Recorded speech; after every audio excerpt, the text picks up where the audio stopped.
আসসালামু আলাইকুম প্রিয় আপু ভাইরা, কেমন আছেন আপনারা সবাই? আশা করি আল্লাহর রহমতে আপনারা সবাই ভালোই আছেন। আজকে রেসিপিগুলো শর্টকাট আর কি শেয়ার করতেছি আপনাদের মাঝে। তো আপনাদের উদ্দেশ্যে বলতেছি আপুরা ভাইয়েরা, ভালোভাবে ভিডিও দেখে তারপর একটি গঠনমূলক কমেন্ট করবেন। আশা করি আপনাদের পাশে আমাকে পাবেন ইনশাল্লাহ। আর যে না পান অবশ্যই আমাকে কমেন্টে বলে দেবেন, তাহলে আমাকে পেয়ে যাবেন। আর আজকের এটা হচ্ছে পাঙ্গাস মাছ, এটা ভুনা করলাম। কেমন হয়েছে তা বলবেন। এরকম কিন্তু ভুনা করলে খুবই মজার হয়। আর এটা ছিল ডাল চচ্চড়ি। তো ডাল চচ্চড়ি এভাবে করলে কিন্তু খুবই মজার হয়। আর আমি একটু ঝাল পছন্দ করি, এই জন্য কাঁচামরিচ একটু বেশি করে দিলাম। এই যে দেখেন ছোট ছোট অনেকগুলো কাঁচামরিচ দিয়েছি।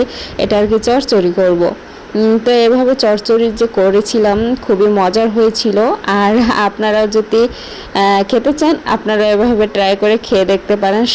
তো এটা কিন্তু রান্না করা খুবই একদম সহজ। সব কিছু মশলা একসাথে মিশিয়ে আর কি পানি দিয়ে বসাই দিবেন, আস্তে হয়ে যাবে।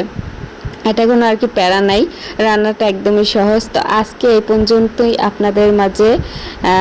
নেক্সট টাইম আবার দেখা হবে। আল্লাহ হাফেজ।